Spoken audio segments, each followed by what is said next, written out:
me hit record. There we are, we're recording. So we will get that on replay as well. All right. So just tell me in the comments, tell me in the chat box, so I know you all know where it is. How's everybody feeling? I've been talking to different people this morning on Zoom calls, their clients and some of the big chains, and there's a mixed bag out there. So let me know, give me a temperature check. How's everybody feeling? Just tell me in the comments so I know. Sharon's got a thumbs up. I love it. Bring that positivity, Sharon. Nicole, like I don't have enough time before Christmas. I know. Do you know what? Today, my husband was like, what do you need me to do for Christmas? I'm like, yeah, it's a bit late. All the presents are in the garage. They're ready to go. Like, he's asking me now.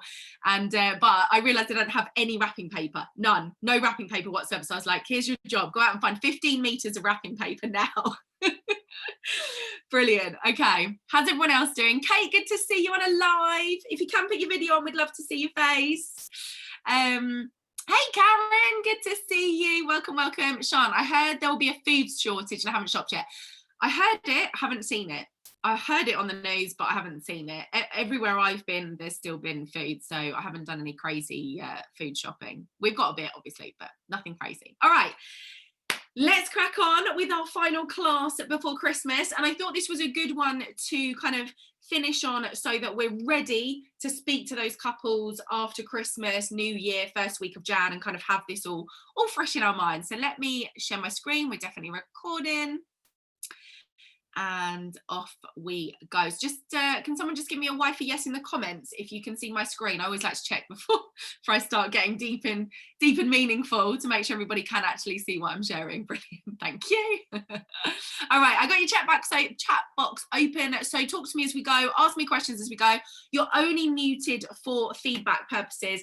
So at the end, we'll also have an open Q&A. So if there's anything more in depth, or feel free to comment and ask questions as we go along, and I'll keep an eye on the chat. So, calls and Zoom conversion. That's what we're talking about today. For lots of us, calls and Zooms have become much more part of our sales journey. And so what I want to share with you is some of the ways we can make sure that this format, this way of speaking with our clients, actually converts better for you. So there's a 5-step structure. You know, I like a bit of structure to things that we teach. So there's a 5-step structure, and this is going to apply whether you are on a telephone call or whether you're on a Zoom call. And this is all about converting them to whatever your next step is. So for example, for a venue, it might be that from that Zoom call, you can show them enough to get a deposit until they can come and see you in person.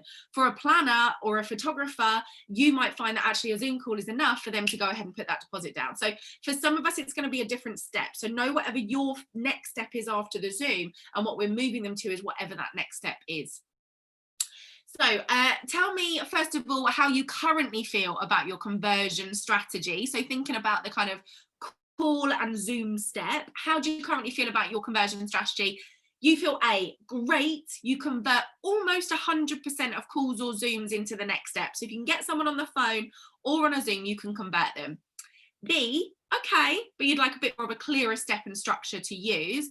Or C, awful, you're struggling to convert couples to move them forward. So just give me an A, B or C in the comments so I kind of know where people are at before we get started. Let me know.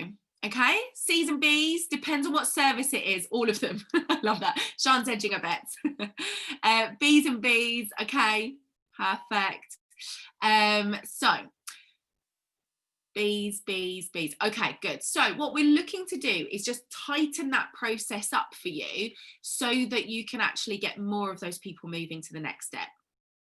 So what we're talking about very specifically is either when people have called up just randomly. So for some of our businesses, they'll just call up and start chatting to us, asking us questions. That would be a random call inquiry, or the pre-booked calls and Zoom. So you will have heard me speak a lot before about, for some of us, that next step in the sales journey is to book that Zoom call with you, which is really part of the structure of the sales journey. So it could be a random call inquiry, or it could be that pre-booked Zoom for them to really chat and see if you're a good fit to work together. And this format works for either of those possibilities. Okay. Why do couples choose us? Tell me your thoughts. And for those of you that have been with me for a while, what are some of the reasons? And I'm not talking about your USPs. I'm not talking why they specifically choose you. What is it that drives our couples to action? Give me some thoughts in the comments. Why do couples decide that you're the one for them? Not about your USP, it's not about how great your work is. What is it that drives that action? Dig deep. What are some of the things you've been talking about? What are some of the things that drive that action? Because we all know you're great at what you do, right? We know that whatever if you're a planner or a stylist or a venue, you're amazing. Why is it that couples choose you? What pushes that action? Any thoughts? Yep, Sean, definitely solution to a problem. Yep, can definitely be that. Personality, photos, yep. What do all of those things come under? What's the heading? Yep, Steph, the relationship you build with them, all of those come under a heading. Yep, know, like, and trust, absolutely. It's all about the emotion, right? It's the emotion that drives them. So when you solve a problem, you create emotion. When you build a relationship, you create emotion. Know, like, and trust is emotion. Your personality is what creates the emotion. So it's the emotion that we always need to have in the forefront of our minds. Let me just remind you about my favorite thing, the logic and the emotional side of decision making. When people are making a logical decision, they're thinking about the words that you say. They're thinking about the words that you say, the very specific things you're giving them. They're going to ask themselves, does this make sense to me logically, what she's telling me I'm going to get? Does it fulfill their needs? If you're offering a service that doesn't match what they need, then obviously that isn't logical. That's not going to make sense. Is it value for money? Most of our couples aren't looking for the cheapest option. They're looking for the best value for money. This is what all the logical stuff that has to be ticked. Are you making sense? Are you fulfilling their needs? Is it value for money? But it's the emotional side that creates action. Do they have a gut feel? Now, this is the stuff that becomes a little bit tricky, and this is what we're going to work on, how you're going to create this. Do they have a gut feel about working with you? Do they think this is the one? This is my planner, this is my venue, this is my stylist, this is my photographer, this is the one. Do they have that reaction to you? They get a feeling of craving, like, oh, I really want to work with this person, I really want this venue, even if the price is a bit too high. That all comes on the emotional side of our brains. The logical stuff, is it fulfilling their needs? Is it value for money? Listening to what you say is included. We know that people buy on emotion. They take action when you create emotion for them, and then they justify the decision with logic.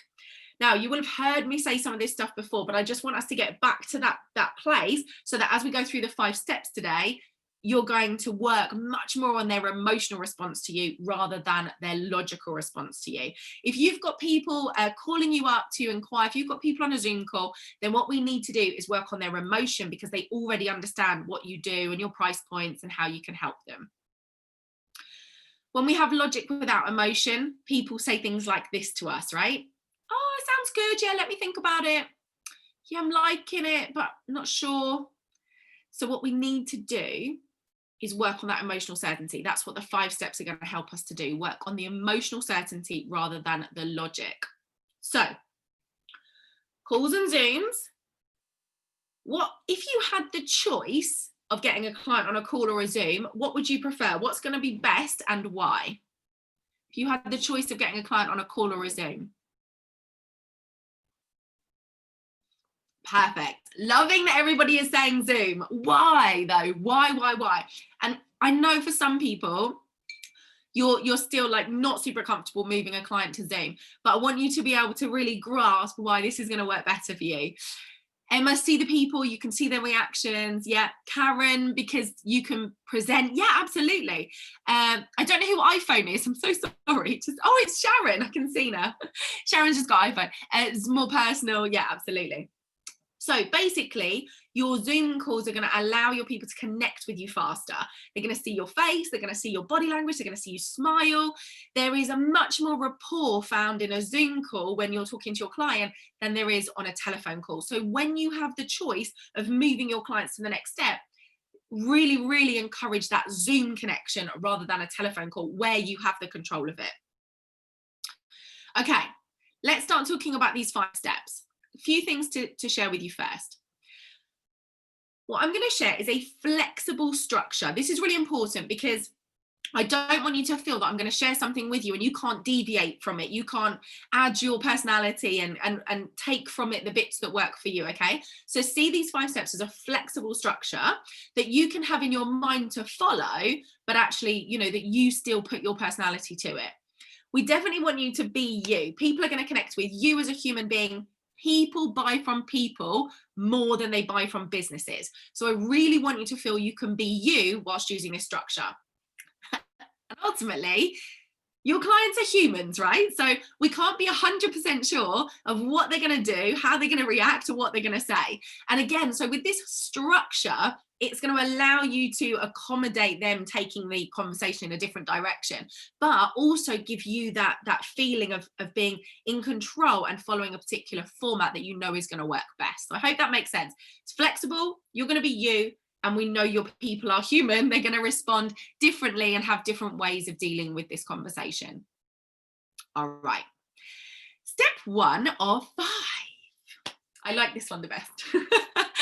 We are going to take control of the call. Now, this might seem like a kind of weird place to start, but it's really important that you have control in the very most pleasant way of this conversation, of this Zoom call, or of this telephone call.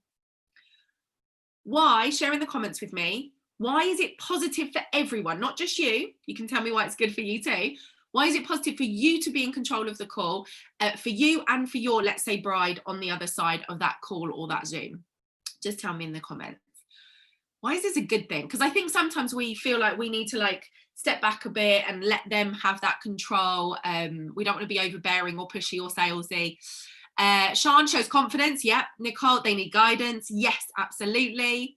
Any other thoughts? Both of those, perfect. This has a really positive impact when you take control of the call. Shows confidence that you're the expert. Yeah, absolutely, Sharon. Okay. When you take control, first of all, we want to take control of you. Your energy is so vital. I don't know if you've ever noticed, but you know, if you've had a good call with a client or a good show round or a good meeting, you're kind of on a bit of a roll. You're on a little bit of a buzz. Your energy's in a really good place. And then the next call or the next show round or the next meeting you do also goes really well because your energy is in a really good space and it's kind of naturally positive and you're just rolling and you're like, yeah, I'm really good at my job and my brides love me, and you're just kind of on this really good place. And actually that energy then carries over to your next client and they feel it, and that also goes well.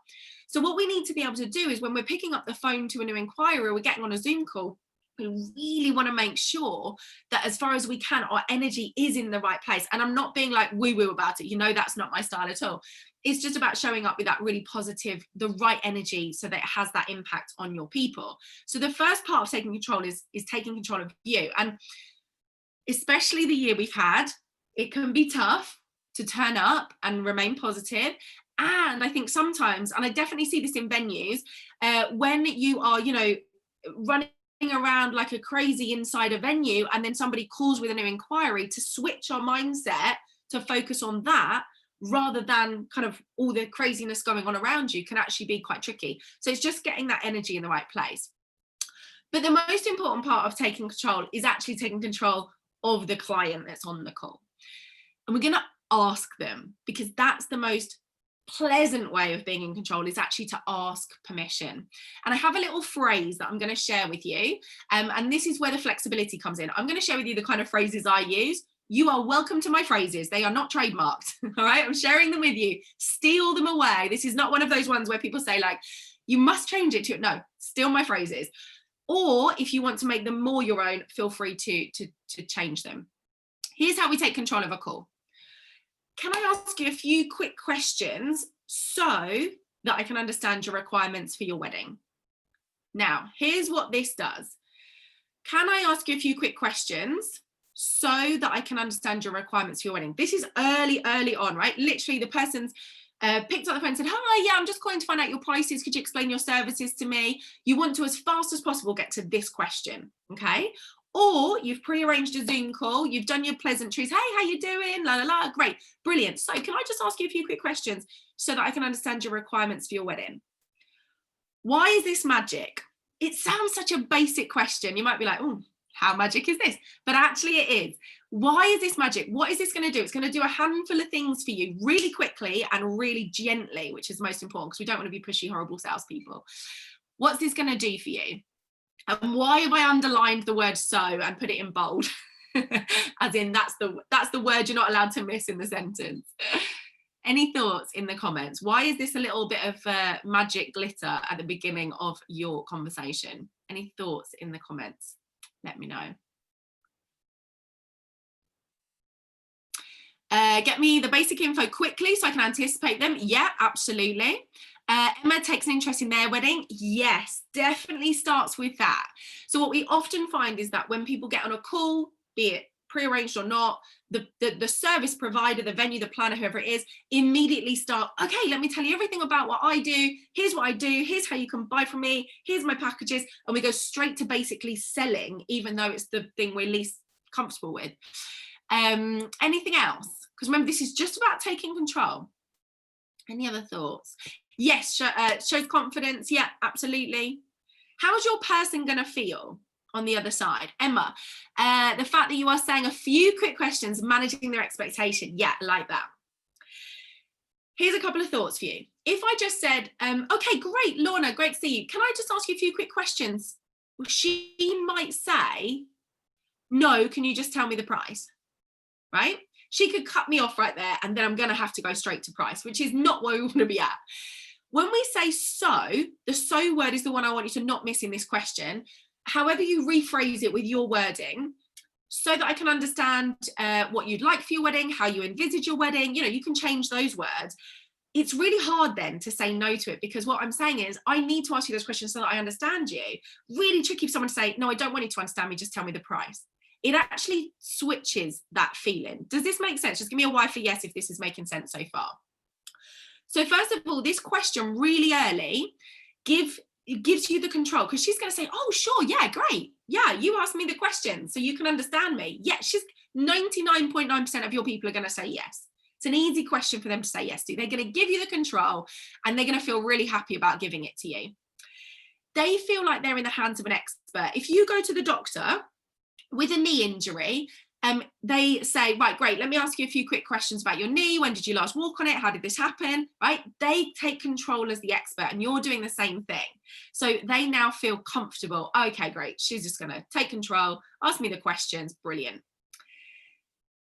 The pressure has been removed, right? Because we know our couples are turning up to meetings and calls and Zooms thinking, what am I supposed to ask? What things do I need to make sure I've got written down? So you've literally gone, sorry, you sit back and chill. I'm going to ask the question. So this is taking the pressure off of them. And as Emma just said, it's much more about you care rather than just going straight into selling, which is what most businesses do. Emma breaks the ice. Yeah, absolutely. It's just a much, much nicer way to start the conversation. So step one, our energy is in the right place, but the most important part of taking control is literally asking for them to give you control. Can I ask you a few quick questions so that I can understand your requirements for your wedding? She's going to say, oh, sure, great, thanks so much. Yeah, let's go. But now you've set a tone for who is asking questions and who's answering. Okay, step two is information gather like a ninja. I couldn't think of a snappier title for step two, so we'll just go with information gather like a ninja. So step two, you've asked for the control. She said yes. And now you're going to start asking questions. And what I want you to really do is listen.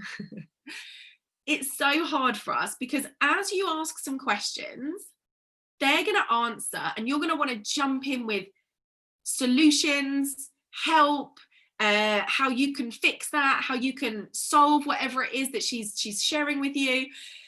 And it's really hard, but I'm going to really ask you to ask the questions and listen. Take notes as you're going, take notes as you're going through the call. But as best possible, just be active listening rather than answering questions. You're asking, she's answering, and you're listening. What are there's two magical things that happen when we listen. So if you're asking questions to your bride on the other side of the phone or the Zoom, two things are going to happen when you listen to what she says. What are those magic things? What are those magic things that happen? So we're not talking about our packages or what we do or what price we are. We're just asking questions about the wedding. We're asking questions about what they want, what they like, what they don't like. What are the two magical things that are going to happen? Any thoughts?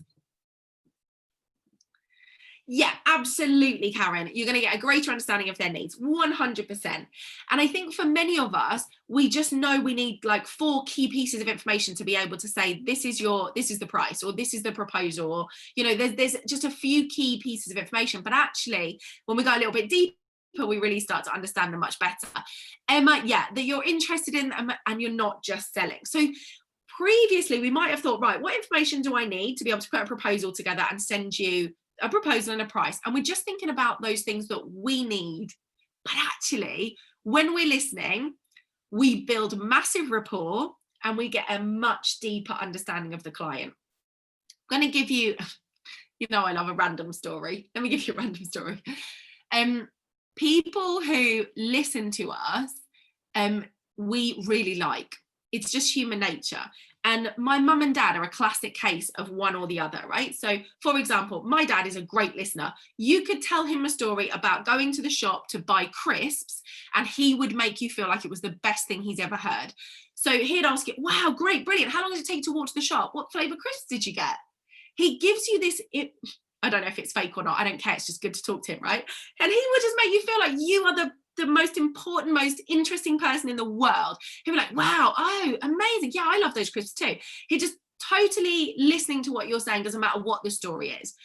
On the other side, my mum is not a great listener. She's listening, but she's not responding. She doesn't make it feel like it's that interesting. So it's much easier and more enjoyable to talk to my dad. Don't tell my parents I told you this, because he's a better listener. It's more fun to share stuff with him. So I want you to be like my dad, right? When you're asking these questions, I want you to just be interested in what they're saying, just listening, because what you're doing is building massive rapport.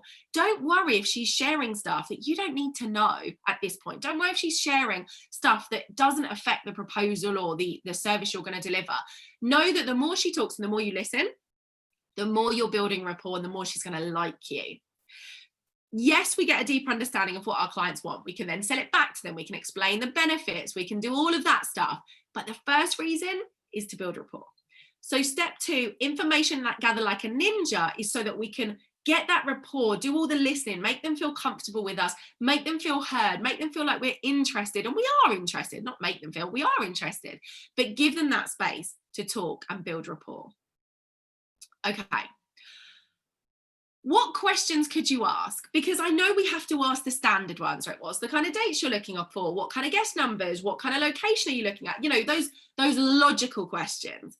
But just have a think for a minute. Just have a think for a minute and pop in the chat. What other questions could you actually ask that you don't really need to ask for the proposal or the price or whatever, but that could get them chatting and allow you to do that rapport building that we need to happen. Yeah, you could definitely ask where they met. Yeah, how long have you been together? Yeah. What about, and I get that you guys do that, right? I get that you already ask those kind of questions. How did you get engaged? Where did you meet? What about some questions that could help us understand their needs, yet aren't specifically things we might needed or might not ask previously? Yeah, absolutely, Nicole. What they're hoping for, what they're worried about. Yeah. Okay. You can ask the negatives. And sometimes people say to me, should we ask anything negative? You can. I think if you ask in the right way, you can definitely go down that road with them. Any other thoughts, guys? What other questions might you ask? I like to ask things about previous weddings they've been to, because they'll share with you really fast the things they loved and didn't love about weddings they've actually been to themselves. And most people have been to a wedding at some point. So even if, you know, they have no clue how to plan an event, they've never been married before, they have probably been a guest. And so saying things like, you know, what's one of the best things you've seen at a wedding you've been to? They might share something with you that actually is going a little bit deeper into understanding what they want. And exactly on the flip side, have you been to a recent wedding where there was something you really didn't like? I'd love to hear about that. And it could be as simple as them saying, there wasn't enough chairs during the drinks reception and I was in heels and my feet were killing me after an hour. Could be a detail like that that you can then have in your armory that you can use as you go through. And it's those kind of details that are really helping us to understand them and build the rapport, but that you didn't need to be able to send them a price point and a proposal and a package. Is this making sense so far? Just give me a word for yes. Everybody's very quiet today. I know, we're winding down for the holidays. Perfect.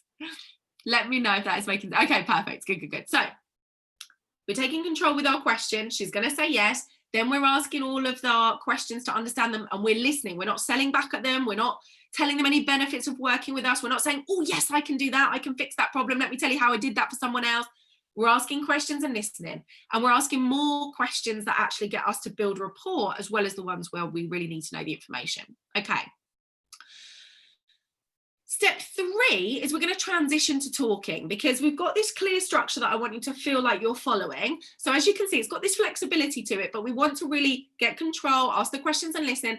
And now we need to stop asking the questions and move into you beginning to talk and ultimately share what you're going to be able to do for people. So before we transition, what do you know about them and how is your client feeling right now? So you've asked a good handful of questions. They've been sharing their likes and dislikes, what they need, what they want. You've been nodding and smiling like my dad does, going, oh yeah, totally hear you. Yeah, absolutely. Oh, I feel the same about that. You're going through it in that way. You're being a brilliant listener. How do they feel now in the conversation? Maybe 5, 10 minutes, 15 minutes. It's a flexible scenario. Yeah, Emma, they definitely feel relaxed. They definitely feel relaxed. Anything else? Anything else? What do you know about them? Yeah, reassured. What do you know about this couple? What do we know about this couple at this point? And how are they feeling? Do they feel the same as they did 10 minutes earlier when you first jumped on the Zoom call? Do they feel the same? Has anything shifted? Yeah, they definitely feel better, right? They feel better. They've got to know you. They feel listened to. Sean, could you just ask them how they are feeling? You could, but you don't need to yet. You don't need to yet. So at this point, if you've asked them a good handful of questions, you've listened really nicely. No, not nicely, that's a crap word. You've listened well, actively, right? So we've been really interested. We've nodded, we've smiled, we've sympathized, we've understood. Sharon says what they like, dislike, expectations. Yeah, exactly. You've got a whole cupboard full of knowledge right now, right? You've got to know these people to a particular level. You've got some of that information. They now feel listened to. They feel that you've built rapport. They like you because we as human beings, we just like people who listen. And so just by you asking questions and listening, you've warmed them up. Right? They're warm now. These guys are much warmer than they were 10 minutes ago when you got them on the call or on the Zoom.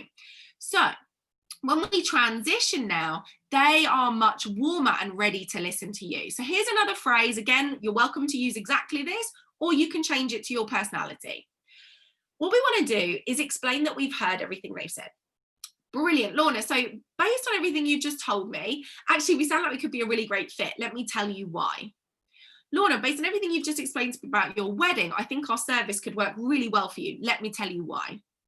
What you want to say with this phrase when you decide what yours is that I've listened to what you said. That's the most important. Can't just go straight to, great, we sound like we're going to be brilliant together. Based on what you've told me, based on what I've heard, based on the things we've talked about, I think we could be a good fit to work together. Let me tell you why. Your person is now ready to listen to you talk because you've already listened to them talk. You've already given them the space to share their thoughts, what they like, what they don't like. You've been nodding and listening properly.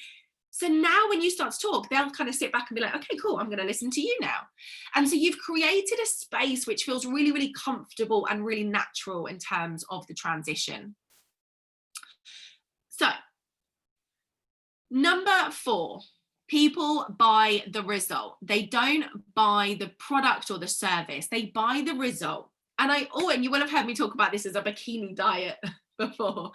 So people don't buy a bikini diet because we have to do 200 sit-ups every day and run 6 miles. What we buy is the dress size we're going to be at the end of 90 days. So whenever you see anything, and really start looking at, especially now over Christmas when everybody's selling everything at us, none of us buy the 200 sit-ups and the 5 miles we have to run. We buy the size 10 at the end of 90 days. And that's what we want to focus on. So as you're beginning to talk to your people about what you do, how you serve them, how you solve their problems, think about that bikini diet. Think about the size, the result at the end, not the amount of sit-ups it takes to get us there. Now, there is a level of us explaining how we get to that result. But what I don't want you to focus on is the exact step-by-step detail of what you do every minute of every day to get them to that result. Focus much more on how they feel when they work with you at the end. Okay, so what you're going to be doing is going through your service, your product, your venue, how you work with them, what they can expect, how they're going to feel, the result they get at the end when they work with you. You're basically doing your sales pitch at this point. When you're doing all the talking, what might happen? So at first, they were really warm, they've chatted, you've listened, you started talking, they're ready to listen. But after a few minutes, what might happen? yeah, Sean, they might switch off, right? Because we're all, phones are beeping, people are calling us, things are going on, emails might start popping in, they could tone out, go quiet, switch off. Yeah, exactly. So what do we need to do to keep connected with our people? Now, remember, this is just you and them, right? This is just you and them on a Zoom call. So you're going to be able to see their face. You're going to be talking, hence why your Zoom is always stronger than your phone call as well, because you can keep that connection. What might we want to do? Yes, absolutely, Sharon. Yes, Karen, 100%. We need to keep in with the check-in questions. And I call this a check-in question because it should be a yes or a no.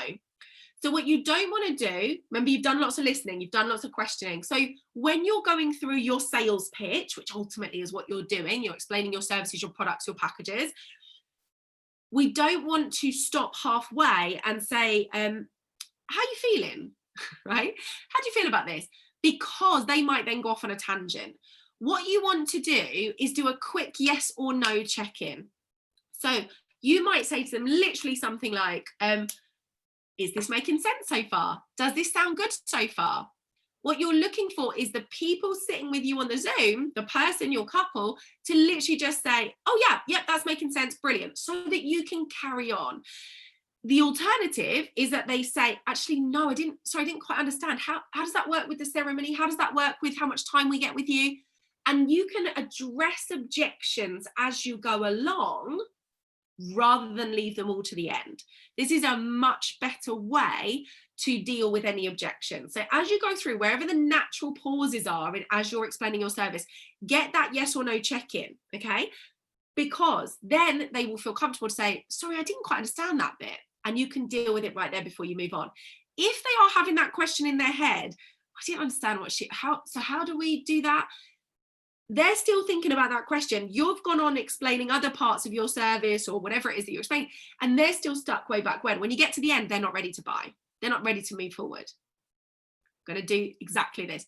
Give me a Y for yes if this is making sense. So what I'm trying to, exactly, thank you. So what we're trying to do is keep them with you, but also address the objections so that we're not leaving this big list of problems to the end, which is very, very hard for you to overcome. So they keep saying yes, which, as all of you know, any little mini yes in a sales process is also helping them move towards you, but we're going to deal with objections as we go. So we're going to do our check-in. Okay. Still on step 4, people often say to me, can I ask what's your budget? Can I ask my clients what their budget is? We love this question as suppliers, as planners, as venues, because we want to understand, are we talking about 20,000, 2,000? We want to understand where our people are at. But as many of you will know, when you ask this question, it goes down like a lead balloon. Our couples do not like this direct, what's your budget question. One of the reasons is because they're not entirely sure. And what I mean by that is it's not that they don't know how much money they've got in the bank, but they're not sure what they're supposed to be spending on which part and what percentage of that is their budget. And so it's a really hard question for them to answer. and they feel if they tell you their budget, you will just go straight to the top of it. So nobody likes this question. Instead of this question, when you are in your moment of talking, remember we're in step 4, we've transitioned, you're now explaining how people work with you and your services or your products. For most of you, you will have streamlined your options to 3 choices, which is the easy to buy method. So if you haven't watched the easy to buy video, which I think most of you on here have, please go back and watch it, where you streamline that low, mid and high offer. And then when you're explaining your low, mid and high offer, you can simply say to your couple, which one of these do you feel fits you best? And then you let them talk. And what they're going to do is tell you their budget by telling you which of your packages, low, mid or high, is beginning to feel like it fits them best. Does this make sense, guys? So when you then explain, so you're chatting away, okay, so we have this and we do this and this is the middle one and da-da-da. Which one do you feel fits you best? Oh, I love the sound of the VIP lunch. Do you like the sound of the VIP? They're going to chat to each other. The 2 of them are on the call. Or what most of them are going to do is go straight down the middle for your, oh, I think the middle one sounds quite good, but we might want some of that stuff from the VIP package. They're going to let you know instantly. So you don't need to ask the question, what's your budget? Because by telling them low, mid and high and then asking which one fits them best, they're going to go towards it. Or they're going to go straight to the bottom and say, oh goodness, even the first package is slightly above our budget. Damn. And then you know already where their price point is at. Does that feel quite comfortable to ask that question instead of a what's your budget question? And so, people will surprise you, right? We think we know what people are going to spend. We think we know what they're aiming towards. And I do this often in my business as well. And I'll think, oh, they're probably going to go towards this. And then people go towards something completely different. So actually laying out those 3 options and then asking them which way they feel fits. Yeah, absolutely, Emma. Words are super powerful. So avoid the what's your budget. It doesn't go down that well, and ask instead which one fits them best. Okay.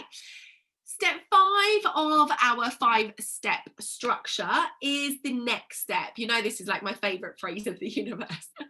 What's the next step? We have to be moving people forward.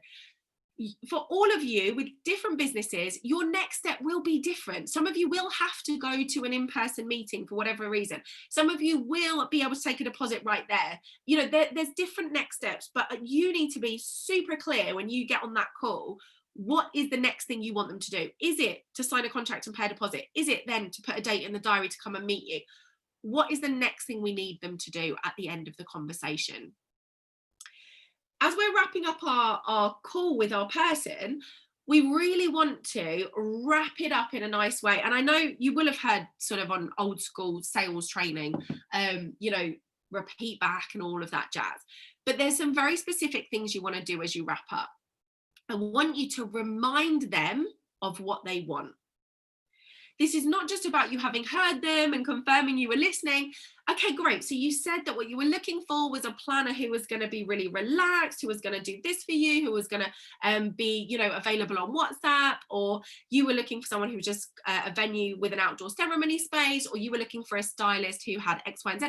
Whatever it is they said, remind them of what they want, and obviously that you have it. Okay.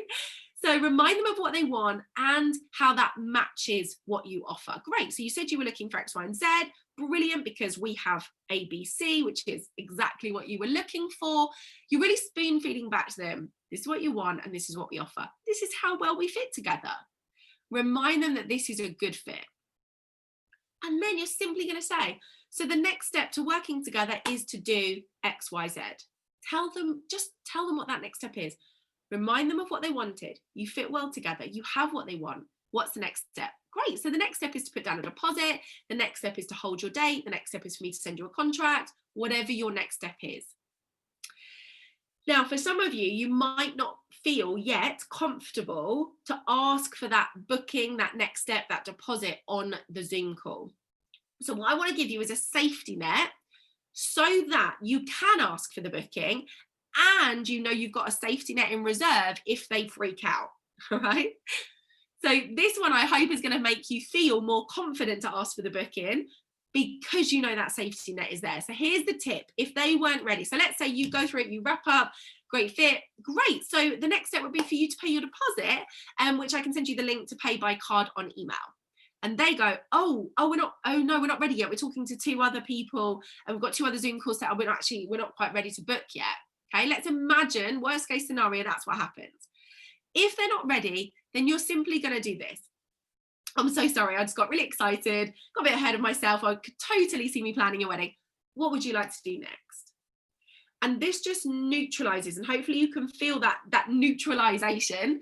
It just neutralizes the whole situation. So you feel confident. I want you to feel confident to ask them for the next step, ask them for the booking, and have that safety net in reserve, so that if they don't say, okay, great, yeah, we're ready to pay a deposit, they don't say that, then you've got something you can say instead, which is, so sorry, just got really excited. I could just see we were a good fit. I could see me planning a wedding.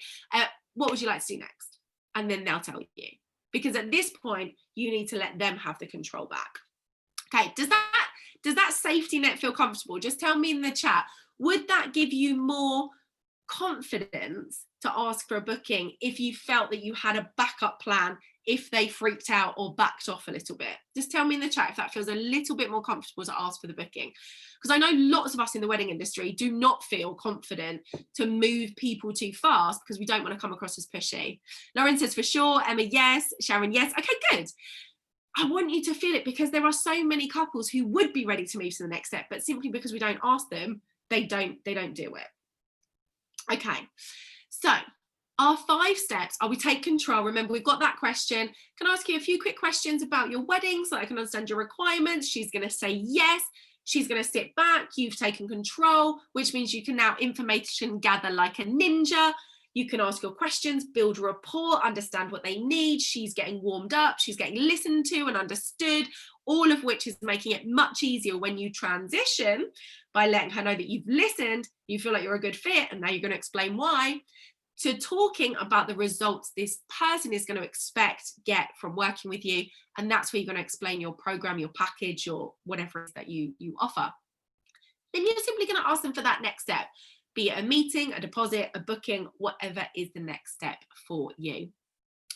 So what I would encourage you to do for your conversion is actually create some sort of template inquiry call form, because actually, although this structure is super flexible, it is helpful if you have something on a piece of paper, so that when you're taking notes through a call, and I always take notes through a Zoom call, I don't think there's anything wrong with that at all. It shows that you're listening and really trying to gather that information.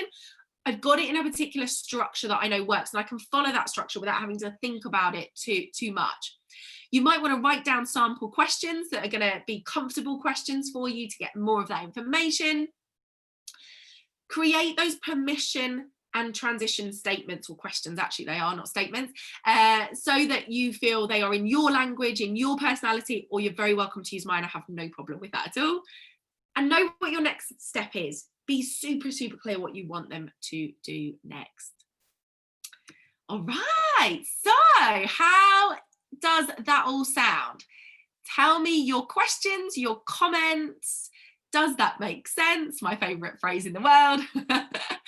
Tell me if that helps. Tell me if that makes you feel that you could approach a Zoom call with a little bit more clarity, structure, confidence to actually move them into the next step. And any questions?